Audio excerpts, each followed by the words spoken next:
Hello, it's Ruby, and today I received my email from Oxford University telling me whether or not I had been successful in my application, and most unfortunately I wasn't successful in my application and I have not been offered a place to study. This was a video that I really wasn't sure I would share, and it actually took quite a lot of convincing of myself to film and upload this video.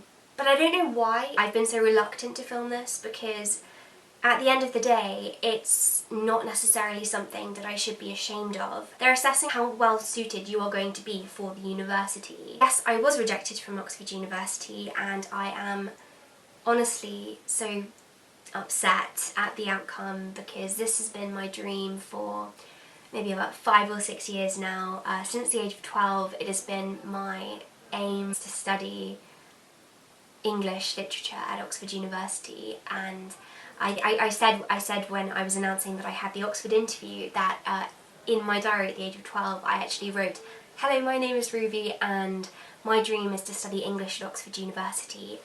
So it's something which is extended right from childhood. I'll be trying to forget about it, because I mean, a part of me is just trying to distract myself, because I know that I'm going to start crying if I think about it in too much depth. I think it's inevitable that I am going to be disappointed with the outcome, but I'm trying not to think about it as wholly negative. I'm trying to locate the silver lining. Mindset, now more than ever, becomes really essential. In my guide to a perfect 2018, which will be going up on Saturday, I talked about how it's really important for us to try and find positive things in the negative if we're going to maximise how happy we can be. And I've been considering it, and there are positive ways to look at this rejection. It's not necessarily something which is wholly negative. It's not something which has to negatively affect my life.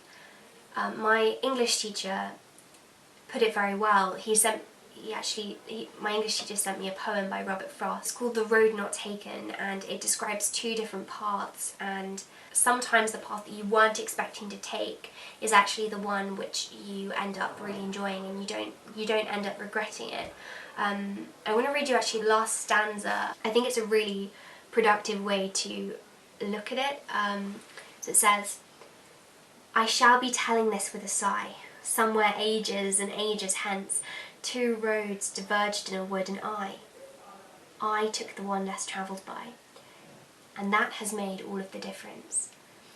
Even though I'm not going to travel along the path which is going to take me through Oxford University, it doesn't mean that there are no other paths for me to travel in. It doesn't mean that I'm going to regret the path that I do end up taking. My chemistry teacher was describing it really well, actually.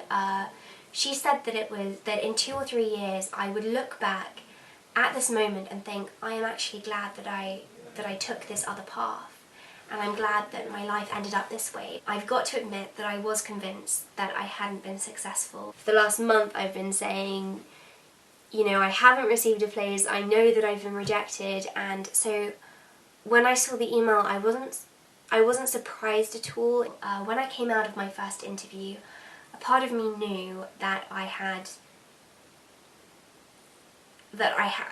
wasn't going to get in, because I'm not exaggerating, it really was dreadful, and I will go into my interview experiences in another video in more depth, and I actually want to go into the whole of this, kind of how I'm managing to cope with this in more depth in another video, because I'm hoping that it might be helpful for some people.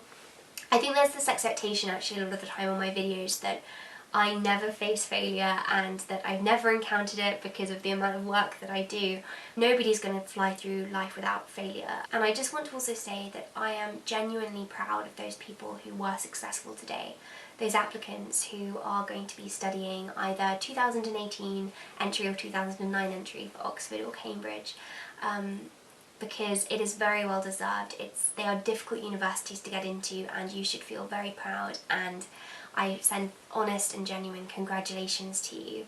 But I also want to say that I'm proud of those people who didn't get in, because it doesn't mean that you are a failure and that you're inadequate and that life ends here, because there are other paths, and I think you need to be proud of yourself for having got so far to have even got the interview. I'm filming this video today because I've already had people commenting and asking and messaging, were you successful? Did you get into Oxford? And I thought that I'd address all of these in one video because that seemed valuable and it seemed like the pragmatic and practical thing to do. So thank you so much for watching and have a productive week.